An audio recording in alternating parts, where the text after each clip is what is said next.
Hi everyone, and welcome to Growing Our Retirement. I just made a video on how to propagate some perennials, which, check it out, super easy to do. But another thing I like to propagate are some succulents and some coleus. So let me show you what I do.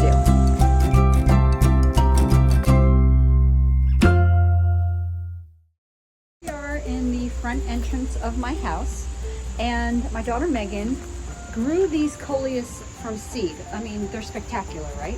They're just gorgeous. Look at this one. It's absolutely gigantic. I'm loving every second of it. Just a little tip for you. If you want the energy to go into the plant, if you see one of these little buds coming up, just pinch it back. I know it's a little painful, but then your plant will continue to thrive and it won't put its energy into making a flower. Now later on in the fall, I probably will let them go to flower because it is very pretty and it's a nice way to end the season. But for now, I'm pinching them back. Look down here, you'll see this coleus. Now I have a pot here and I had nothing in it before. All I did was pinch back some of these that I thought were getting out of control. So what you would do in that case is, you see how there are, there's three sections here. There's a leaf here, there's a leaf here, and then there's this center section, right? So, you know, earlier in the spring and the summer, I would come in and pinch out this inside section so that the plant would get bigger and thrive. You don't have to do that, but then, you know, the plant might poop out quicker than you would like it. So I took all of those pieces that I cut off the plant and I just stuck them in dirt. It is a most amazing thing. I put them in this pot right here and they have all taken and rooted and they're starting to bud too. So I had a whole nother plant that I didn't have before. I also came around the side over here. This is usually filled with huge ferns also, but they're dying back because it's fall.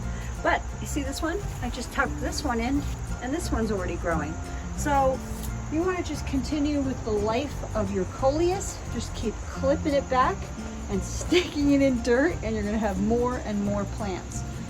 Just as a side note, if you notice over here, my hosta and even part of the coleus in here, can you see that?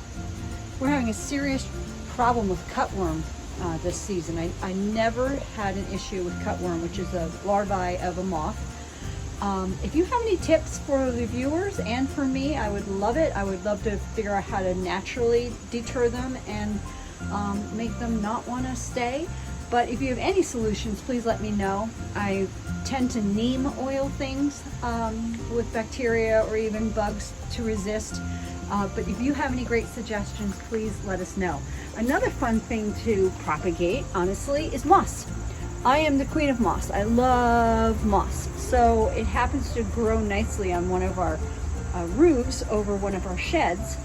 So I go up top, I pull some off, I fill a container with dirt, and I put the moss on top.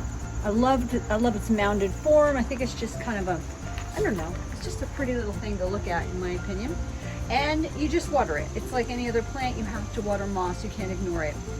Just keep it watered and it'll stay green from spring to fall. It's fabulous. Let's move on to the next thing. I wanted to give you a quick tour of my coleus in the back. Here is some in a pot that I took from the cuttings from the front.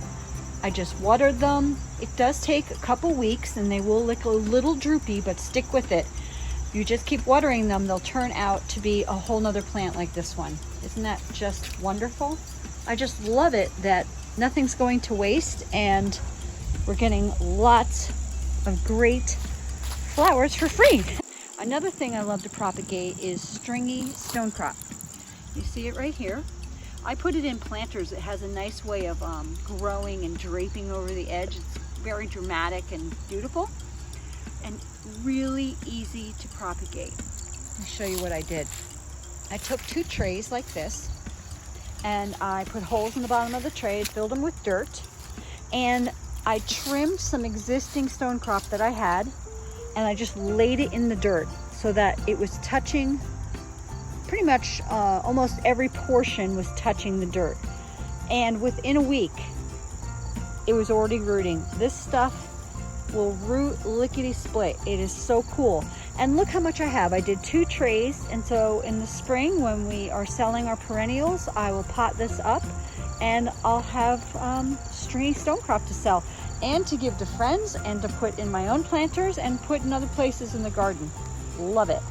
Another tip, you see this succulent right here? See how it's getting kind of leggy? It's at the end of its season. I am going to come in and I'm going to cut some of these. I'm just going to cut them, you know, like right there. And I'm going to stick them in soil, and trust me, they're going to grow, and I'm going to make many more of these plants. So that's another good one. And here's another little succulent. It just fell off of something else, and I just stuck it in the ground and it started to grow. It's fun, it's worth it, and it's an easy and inexpensive way to get a lot more new plants. I hope you got some good tips on how to propagate coleus and some succulents and stonecrop. Super easy. I just stick them in the ground and water them. You give it a try too, and if you have any tips for us, please let us know in the comments below. We appreciate you all so much, and I can't wait to see you next time. Bye bye everyone.